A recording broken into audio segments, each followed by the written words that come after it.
award, and many more. How much we speak doesn't justify her achievements. That's the epitome of excellence. Now we request you to kindly raise your eyes.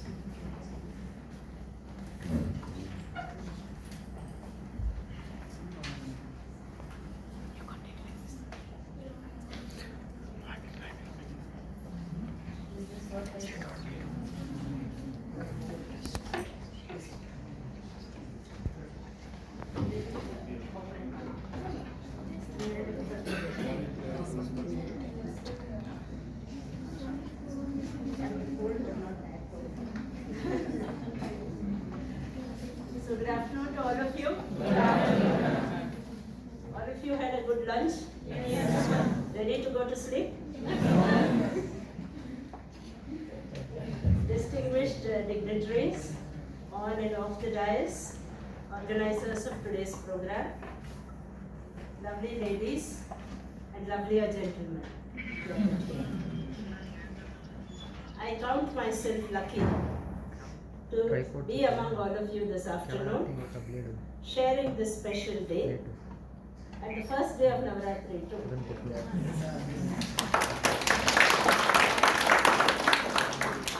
A day that gives voice to our struggles and our stories. I must begin with a confession. When I'm invited to events of this kind, where I am asked to share some pearls of wisdom with the audience, it always makes me quite nervous. I'm always tempted to tell the organizers, why don't we skip the speeches and flash forward to high tea or lunch But while we wait, let me share a few thoughts and a few stories with all of you. Motivational speakers often use stories from the animal world to inspire and educate us. One such story is that of an eagle brought up to believe that it is a hen or a duck, since it grew up with a lot of chickens. The story ends with the eaglet wistfully looking up at the sky and yearning to fly. We have had other such stories, the ugly duckling transforming into the swan, for instance. And what these stories have in common is a search for the self, a search for selfhood and self-identity. This story set me thinking, what am I? Am I an eagle or a hen? I have done many things that may be counted as courageous and brave. I have stood my ground to do the right thing, resisting unimaginable pressure. You know the IAS, how full of treasures it is. I have quelled mobs with only my voice as a weapon. But there are also unglamorous times when I have painstakingly cleared files and pushed papers, or fussed over my children like a mother hen. I have danced in parties in pretty colors, and does that make me a peacock? And I have burnt midnight oil writing my doctoral thesis. So do I become an owl? And I must admit, I have been nervous and fearful so many times, from simple things like asking a question in class. Our times were different. You are much bolder and braver with your teachers now. To talking back to a nasty, confrontational colleague, I have been full of hesitation and reluctance. Am I a nervous chicken then? I began to look around me at women who captured my imagination, who captivated me with their lives and their stories. And I tried to know myself through them. Let me begin with Mallika. Mallika drives a buggy at the KLE Medical College in Belgaum. Mallika lost her husband when she was very young and had to bring up her two children, a son and a daughter, as a single mother. Luckily for Mallika, the women's wing of the KLE Society took her under its wing. This is one example of how women can help other women. She was trained to drive, provided employment, and over a period of time, she got her daughter married, educated her son, while she continues to drive. There's a story behind that picture. Mallika was driving me and we got to talking, and when I heard her story, I told her that, Mallika, I need a photograph with you. So she tells me that this was sometime in the late evening, and she said, we can have a photograph together, but you must be ready at 6:30 because I begin driving my buggy at 7 a.m. in the morning. So she gave me the photo up at 6:30, and you can see that I am in my 90.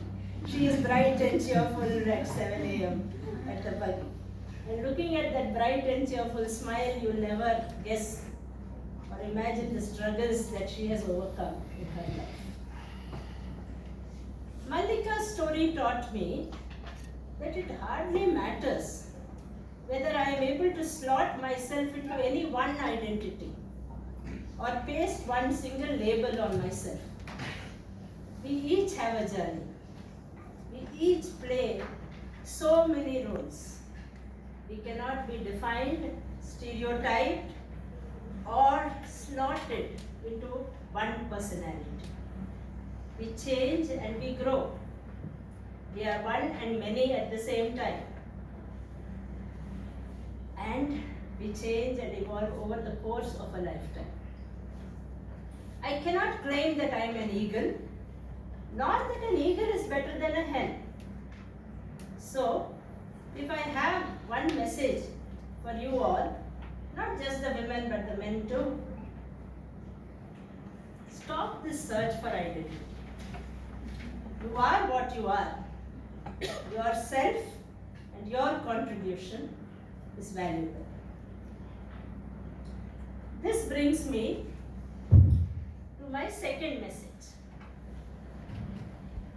Let us develop backbones instead of wishbones. A few years ago, I addressed a young audience like all of you, the young girls and boys of Rajgiri Business School in Kochi, in Kerala. I spoke on entrepreneurship. In the audience was Meera Suresh, and she did more than merely listen to my speech. She actually went ahead and did it. A year after my visit, I received a message on LinkedIn. Somebody was speaking of LinkedIn today. And this is what the message said. And I quote her, "1 year back, you came to Rajgiri Business School, Kochi, to address the gathering and talk about empowerment and entrepreneurship. I was one among those students who keenly listened to your words. And it not only gave me some good time, I hope you are having a good time now, but also helped me to start my own venture. Today, I have started my journey. A zero financial investment project with a whole woman team. And we named it Wordsmith. Thank you, madam, for the fire that you have filled in us." This was Meera's LinkedIn message to me. And from Meera and her sister Haripriya, I learned the story of self-reliance, which I shared with all of you today. Observe everyone, learn from everyone, but rely on yourself.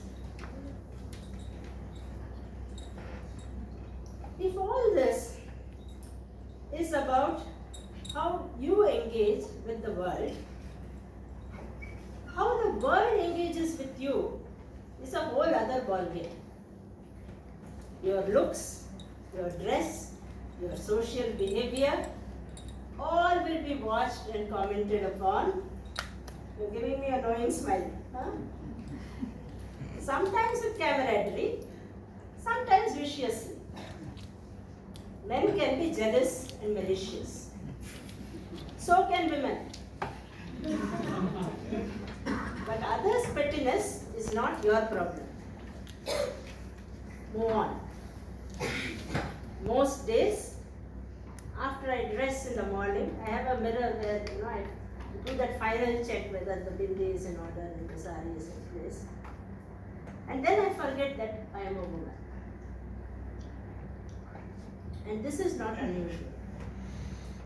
But my best days are when those around me, my subordinates, my officers, my staff, they forget that I am a woman. And my bestest days are those very rare moments when they even forget that I am their boss. Their ownership of the project, of the task, is so strong that when they feel that I am not doing enough, they snatch it from my hand and they start doing it themselves. I did not bring that particular, I don't have a picture of that particular event, but that story is etched in my mind and I should try to narrate it to you. Nowadays, all of you are familiar with MSP, minimum support price. You had the whole farmers agitation and government purchasing. What we do is that every year government purchases the produce, farm produce, rice, wheat, ragi, at a price which is determined by government based on a number of factors, and that is called the MSP, minimum support price. And these grains are then sent to the FCI and then distributed through the ration shops. So this is the whole circuit. So I was at that time the Principal Secretary of Food and Civil Supplies, and the MSP purchase was my task. And we were sitting together, and my way of working is consultative. In government, you are very poorly provisioned. So there was one computer and 20 of us surrounding it and preparing the draft cabinet note, as it is called. We have to place the note before cabinet to get the approval for making the purchases. It is done annually, but we still have to get the approval of the cabinet. That particular morning, I had missed my breakfast. So we were sitting and preparing the cabinet note, and I got hungry. We were sitting and writing a note about rice and ragi and wheat, and my tummy was rumbling. And so I kept interrupting and said, let us break for lunch. Let's have something to eat and come back. I just kept saying, because this thing was dragging on. It's a very difficult note to prepare. It's very difficult to explain the intricacies in a gathering like this, but it's full of complexities, finance, nuances, agriculture, a whole gamut of things have to be gone into before you place it before cabinet. So I kept saying that let's stop, let's have lunch. And finally one of my officers, his name is Narendra, and he still works in government. And he lost his patience and he said, if you want, you go and have lunch. We'll finish the job. How many of you understand Kannada here? Some of you at least, yeah. Madam, you better not go uta madi now mugisbiಡ್ತೀವಿ. So they just snatch it from your hand and start doing, because that involvement in the task becomes so much. Whether you are superior, subordinate, man, woman, all those differences disappear because your orientation is towards completion of that job. In public life, there is a lot of hypocrisy, venality, corruption, but beyond all that, there is something which defies labeling. When you put head, heart and hands into something, those very same corrupt and venal forces not just make way, but they even cooperate with you with enthusiasm. This is a picture of the total literacy campaign in Karnataka. Unfortunately, I don't have a picture of that cabinet note preparation with Narendra, but this is another another similar such project which we had done, the Total Literacy Campaign of Karnataka. Some of you will remember it. And the first generation learners, the women here are tribal and scheduled caste women, and they are first generation learners. And when they learn to sign their name, that sense of accomplishment, that sense of hope and enthusiasm, they infect you with the same enthusiasm, and that keeps you going. So the next message which I can give you is, never lose faith in your fellow women or fellow men. Next question. How can women help other women? We speak a lot of sisterhood. Does it really exist?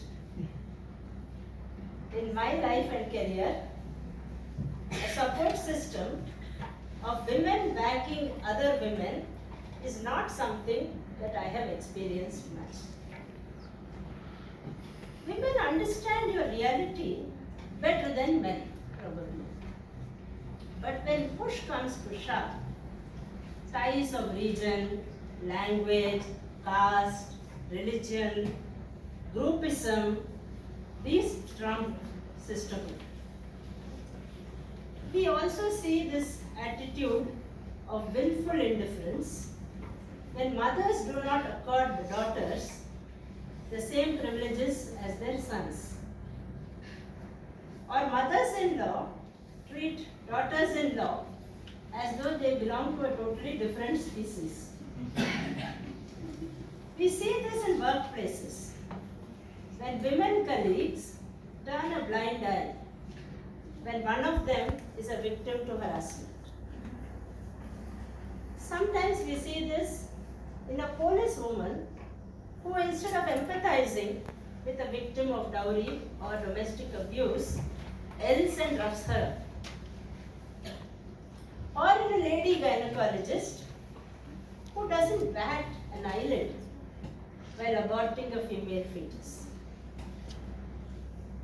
Many a time, women may want to help one another, but may be unable to do so. Thus, understanding does not translate into actual support.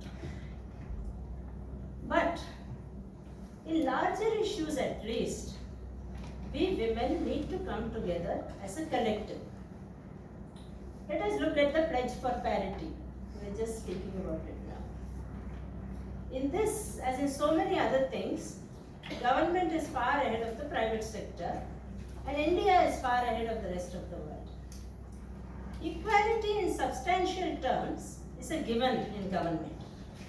All government employees enjoy one grade, one pay equality. But both genders get the same pay. But that is not so of all other sectors.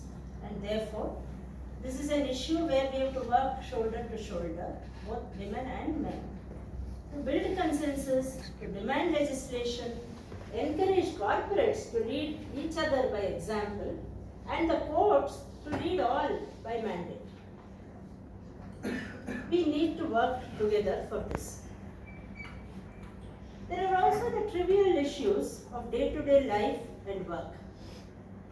Small things like encouraging a daughter to find her dreams and helping her to achieve them, appreciating the efforts and helping a woman at home, treating all children equally regardless of gender, trying to avoid pettiness and jealousy in your daily working and personal life. These are simple things which all of us can do. These will impact society positively and tremendously, more than any Women's Day celebrations ever will. So this will be my next takeaway: cultivate and nurture sisterhood. A woman nourishes, a woman inspires. And she is the youngest one that I ever learned from. Some of you will remember the 2018 floods in Kodagu, Kurg district, along with Kerala. Coorg is the neighboring district to Kerala, and it was equally badly affected by the floods. Hundreds of people lost their livelihoods and homes overnight as they witnessed everything that they owned being washed away. At that time, I was the district secretary of Coorg, and I supervised the relief and rescue operations. It was a tense time. Many lives hung on our decisions. Delays could be fatal. We had asked for the resources of the Army and the Air Force and even the Navy and put them to use, but it was not enough. At that time, the General Timmaya Academy of Adventure approached me. Jetna it is called. They have volunteered their skills. Now there are a lot of volunteers at that time, people who wanted to help, but it is a very tricky thing because there is the desire to help without the necessary skill or the knowledge to go with it. And therefore, we were very careful in giving permission, so to say, or allowing people to join the rescue efforts. With the Army, Navy and Air Force, we had nothing to fear. They could take care of themselves. But other volunteers, we had to be very careful. But I discussed with them 15-20 minutes, and they assured me of their skills. They briefed me of what they could do, and then I gave approval. And I was exhilarated to see that Jetna not only participated in the efforts, but they rescued baby, a girl child just 2 months old. And they carried her across like this, across the river in Spate. They made a impromptu ropeway. The Pramod was the rescuer. He just held the baby to in his arms, and he just slid across the river. And the river was in full spit, the flooded Kaveri river at that time. And the video of this rescue effort and baby herself became inspirational for an anxious public in that trying time. That split-second decision which I had to make saved that little baby girl and made her the mascot of our rescue and relief efforts. This is a feeling of fulfillment that I will carry with me for life. So, let me go back to my example of the eagle and the hen. The American writer Alice Walker said, the most common way people give up their power is by thinking that they don't have any. For me, it hardly matters whether I or you is an eagle or a hen. What matters is that neither of us should spend our lives in a cage or a coop.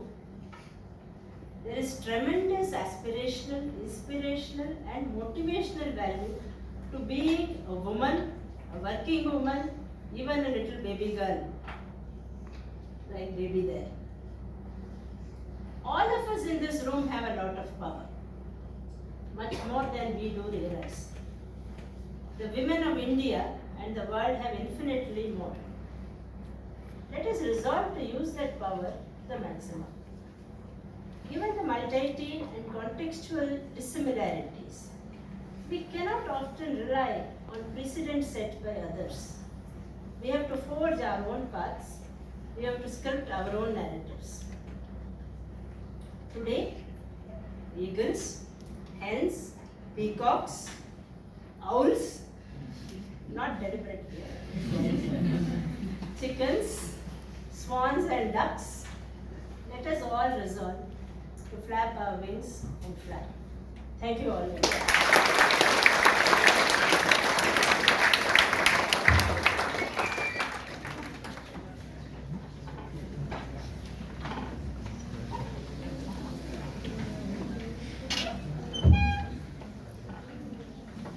Thank you, ma'am. That was very inspiring speech. Just going to bed.